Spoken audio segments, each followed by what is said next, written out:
ধান কাটার সময়টা প্রায় শেষের দিকে। যে মাঠ একদিন সোনালী শস্যে ভরেছিল, আজ সেসব প্রায় ফাঁকা। কেউ গরুর গাড়িতে ধান বোঝাই করে বাড়ির পথে যাচ্ছে, আবার মাঠের এক পাশে কয়েকজন দিনমজুর মিলে ধান কেটে চলেছে। ও গোপালদা, আজ তো মোড়ল মশাইয়ের কাজ শেষ হয়ে যাবে। কাল সকালে আমাদের বাড়ির উদ্দেশ্যে রওনা দিতে হবে। আর মোড়ল মশাই তো আজই সব টাকা পয়সা দিয়ে দেবে। তা আমি ভাবছি, এই 20টি দিন তেমন ভালো কিছু খাওয়া হয়নি। টাকা পেলে বিকেলের হাটে গিয়ে মুরগি নিয়ে এসে রান্না করলে বিষয়টা কেমন হবে বলো? বেশ ভালো কথা বলেছো তো দাদা। আর শুনেছি এই গ্রামে প্রতি রবিবার জমজমাট হাট বসে, যেখানে নাকি সবকিছু সস্তায় পাওয়া যায়। হাটে যাওয়া নিয়ে কথা শেষ করে তারা সকলেই আবার নিজের কাজে মন দিতে শুরু করলো। এদিকে কাজ করতে করতে প্রায় দুপুর গড়িয়ে বিকেল হয়ে গেল। তখন ধান কাটার কাজ একেবারে শেষ হয়েছে।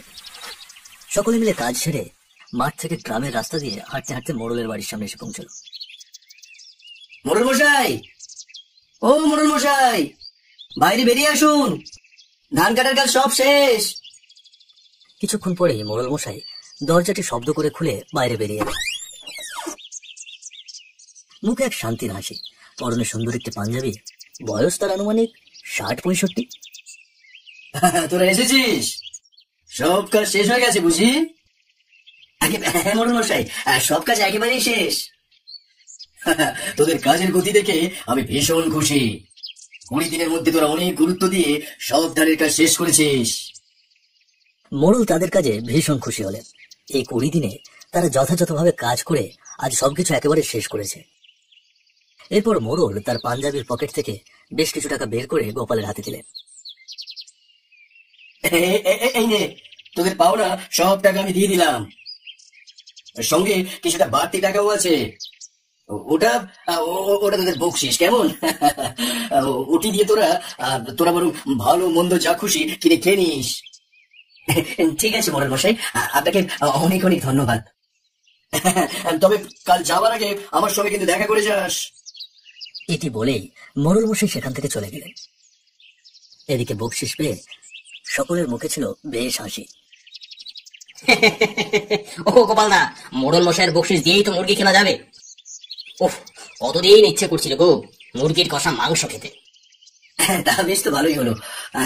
আচ্ছা, তুমি আর আমি হাটে গিয়ে বরং মুরগি নিয়ে আসি। আর সুরেশ দা, রমেশ দা, তোমরা বরং পেঁয়াজ রসুন যা যা লাগবে সব কেটে কুটে জোগাড় করে নাও, কেমন? ঠিক আছে, সেটা করে নেবো, সমস্যা নেই। তবে ঝালের গুঁড়োটা শেষ হয়ে গেছে, এইটা কিন্তু একটু মনে করে নিয়ে এসো, বুঝলে? হ্যাঁ, ঠিক আছে ঠিক আছে। গোপালদা ও শ্যামলদা দুজনে মিলে হাটের উদ্দেশ্যে গ্রামের পথ দিয়ে হাঁটতে শুরু করলো।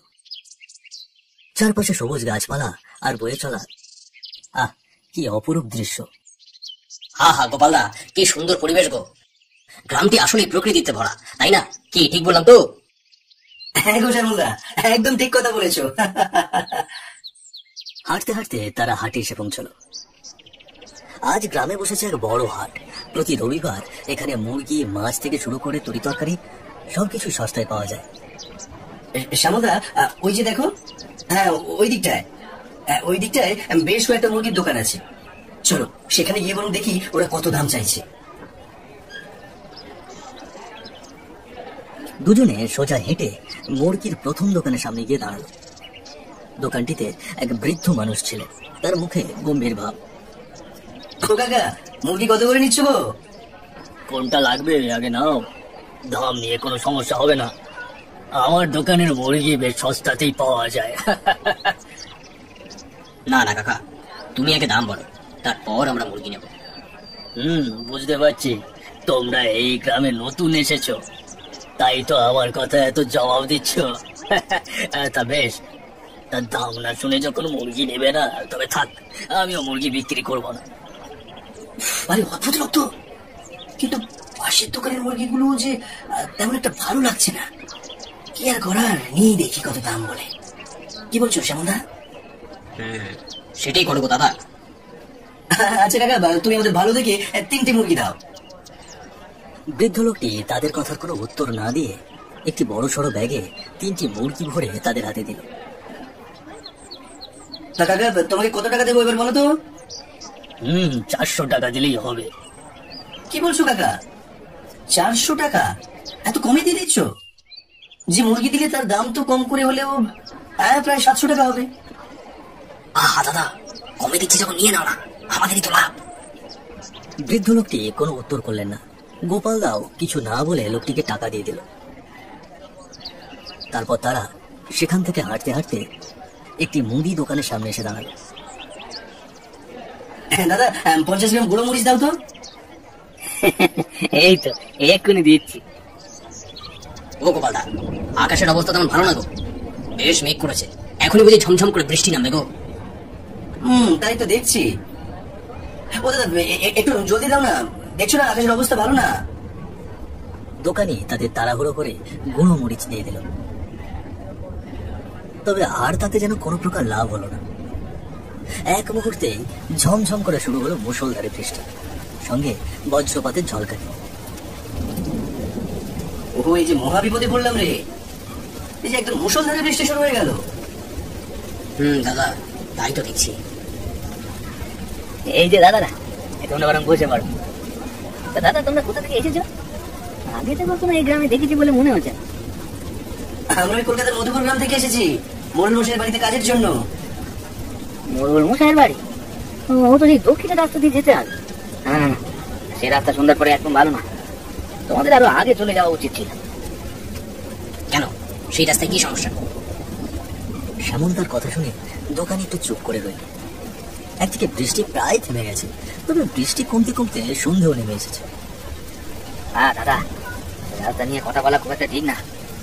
বৃষ্টি তো প্রায় কমে গিয়েছে, তোমরা বরং এখনই বেরিয়ে পড়ো, দেরি করো না, সন্ধ্যেও নেমে এসেছে। আচ্ছা দাদা, আমরা তবে আসি। শ্যামলদা ও গোপালদা দোকান থেকে চলে যাবে এমন মুহূর্তে দোকানি আবারও পেছন থেকে বলে উঠল, দাদা ভগবানের নাম নিয়ে সাবধানে যাবে গো। ঠিক আছে। তারপর তারা হাঁটতে হাঁটতে হাট ছেড়ে গ্রামের রাস্তা দিয়ে যেতে লাগলো। চারিদিকটা একরকম অন্ধকারে ঢেকে গেছে। রাস্তা যেন একদম শূন্য, কোনো মানুষ চলাফেরা করছে না। ও দাদা, রাস্তায় যে একজন মানুষ নেই, আমার তো বেশ ভয় লাগছে গো। এত অন্ধকার রাস্তা, মনে হচ্ছে আমরা কোনো শুনশান শ্মশানে চলে এসেছি। তুমি ওরা শ্যামলদা ভিতরেই রয়ে গেলে, দেখছো না বিকেল থেকে কেমন বৃষ্টি শুরু হলো। ওই জন্যই হয়তো মানুষ সব আগে ভাগে বাড়ি ফিরে গিয়েছে। এরই মাঝে তাদের চোখে পড়ল সামনে একজন বৃদ্ধ লোক গরুর গাড়ি নিয়ে তাদের সামনে এগিয়ে আসছে। এটি দেখে যেন তাদের ভেতরে একটু শান্তি কাজ করলো। ও দাদা, সামনে দেখো একটা গরুর গাড়ি আসছে, গাড়িতে উঠলেই একটু দ্রুত পথে এগিয়ে যাওয়া যাবে। হ্যাঁ, নয়তো হেঁটে যেতে যেতে রান্নারও বেড়ে যেত। ও খুড়ো, আমাদের একটু সামনে নামিয়ে দেবে গো। ঠিক আছে বাবুরা, উঠে পড়ো। গোপালদা ও শ্যামলদা গাড়িতে উঠে পড়ল। বৃদ্ধ লোকটি গাড়ি নিয়ে সামনের দিকে এগোতে শুরু করল। এদিকে এখনো ঝিরিঝিরি করে বৃষ্টি পড়ছে, সাথে হালকা বিদ্যুতের ঝলকানি। ও দাদা, রাতের অন্ধকার নেমে এসেছে, ওদিকে বুঝি রমেশ দা সুরেশ দা সব জোগাড় করে বসে আছে। বেশ দেরি হয়ে গিয়েছে। এই বৃষ্টি না আসলে তো আমরা অনেক আগেই পৌঁছে যেতাম, আর রান্নাও হয়ে যেত। এরই মাঝে গাড়ি চলতে চলতে বাস ছেড়ে রাস্তার কাছে চলে এলো। সেই রাস্তা পার হতেই হঠাৎ বৃদ্ধ লোকটির গরুর গাড়ি থামিয়ে দিল। এ কি গাড়ি থামিয়ে দিলে কেন গো বুড়ো? আমি আরে সামনে যাব না, তোমরা এখানে নেমে পড়ো। রাত তো অনেক হয়ে গেছে, আমাদের আরেকটু সামনে এগিয়ে দাও খুড়ো। বলছি না আমি সামনে যাব না। ওই যে ওদিকে বাড়িটা দেখা যাচ্ছে, ওইটাই আমার বাড়ি। বাড়িতে যে গিন্নি আমার জন্য অপেক্ষা করছে, আমাকে এখনই বাড়ি ফিরতে হবে। এই কথা শুনে তারা গাড়িটি থেকে নেমে পড়ল। ভাড়া কত টাকা দেবো? দাও, 500 টাকা দাও। কি বলছো, 500 টাকা? মানে এইটুকু রাস্তা 500 টাকা? কেন, তোমরা কি গাড়িতে ওঠার সময় ভাড়া ঠিক করে উঠেছিলে? আর যদি তোমাদের টাকা দিতে এত সমস্যা হয়, তবে তোমাদের কাছে যে 3টে মুরগি আছে, সেখান থেকে ছোট্ট থেকে আমাকে একটা মুরগি দাও তো। কিন্তু 1 মিনিট, আমাদের কাছে যে 3টি মুরগি আছে, এটি তুমি কি করে জানলে?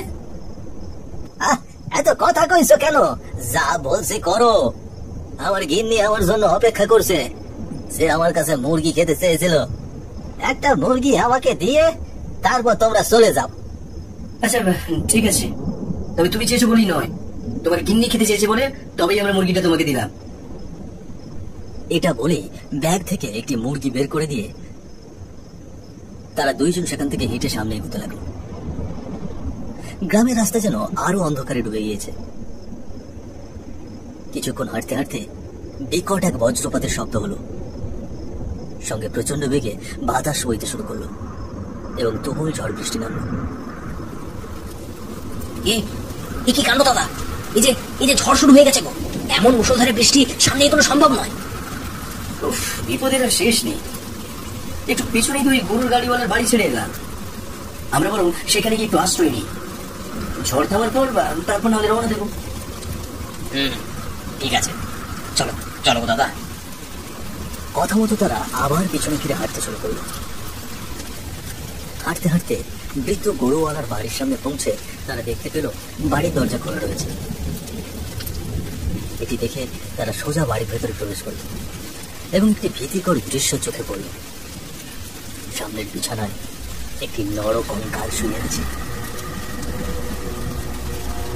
আর তার পাশে সেই বৃদ্ধ গরুওয়ালা নিজের হাত দিয়ে মুরগির হাড়, মাথা, গলা এক এক করে কঙ্কালটির মুখে ঢেলে খাওয়াচ্ছে।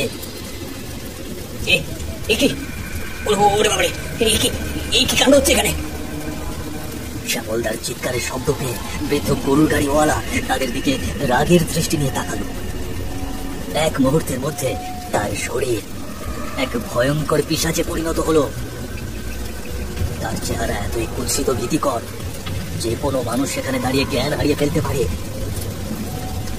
চুপ, একদম চুপ! কেন এত জোরে চিল্লাচ্ছিস? দেখছিস না আমার কি দেখো হচ্ছে? তোরা এটা দেখতে পাচ্ছিস না?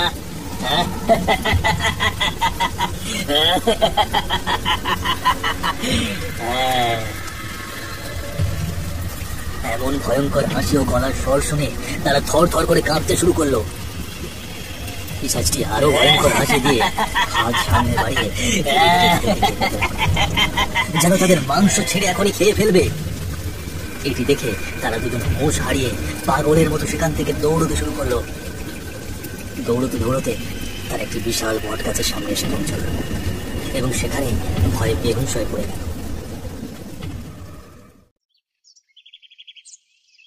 আমরা কোথায়? এই যে আমাদের মেরে ফেলবে, আমাদের মেরে ফেলবে! শ্যামলদা, তুমি ঘাবড়িও না। আরে বাবা, তোমরা এখন মোড়ল মশাইয়ের বাড়িতে। কাল হাটে যাওয়ার পরে তোমরা আর ফিরছিলে না বলে আমি রমেশদা আর মোড়ল মশাইয়ের কিছু লোক নিয়ে তোমাদের খুঁজতে বেরিয়েছিলাম।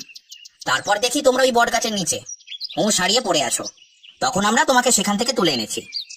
শ্যামল, গোপাল, কাল রাতে কি হয়েছিল আর কেই বা তোদের মারতে চেয়েছিল?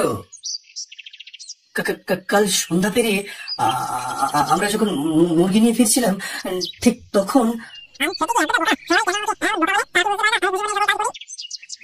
এবার সব বুঝতে পেরেছি। আজ থেকে 3 বছর আগে সেই কুড়ে ঘরে ওই বৃদ্ধ গরুওয়ালা আর তার বৃদ্ধা স্ত্রী থাকতো। তবে হঠাৎ একদিন ওই বৃদ্ধা গরুওয়ালার স্ত্রী ভীষণ ভাবে অসুস্থ হয়ে পড়ে। দীর্ঘ 20-30 দিন ধরে সে বিছানায় পড়েছিল। আর তারপর একদিন সকালে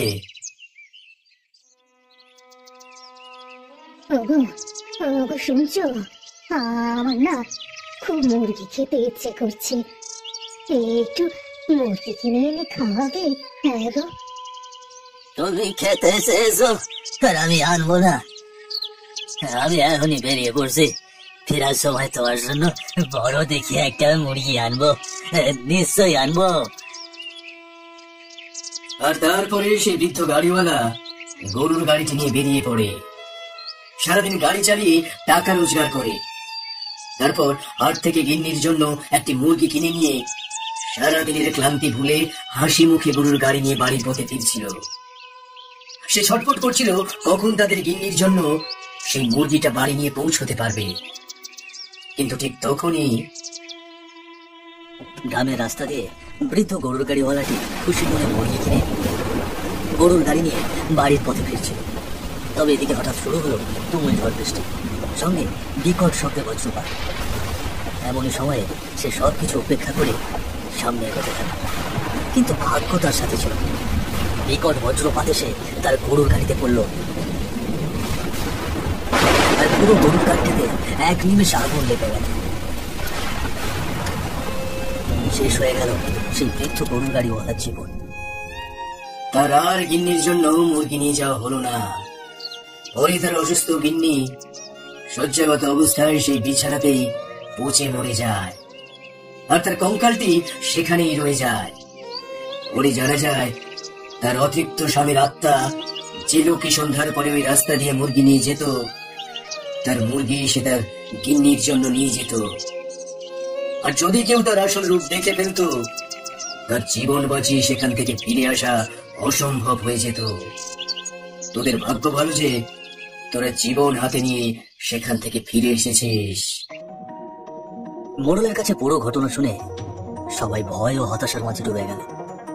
বুঝতে পারলো অজ্ঞাত এবং অপরিচিত কোনো বাড়িতে আশ্রয় নেওয়া কতটা বিপজ্জনক হতে পারে। ভাগ্যবশত শ্যামল ও গোপাল দুজনেই তাদের প্রাণ ফিরে পেয়েছে।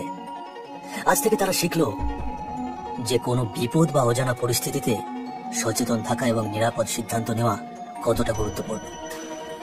জীবনের প্রতি শ্রদ্ধা ও সতর্কতা বজায় রেখে চলাই হলো সত্যিকারের বুদ্ধিমত্তা।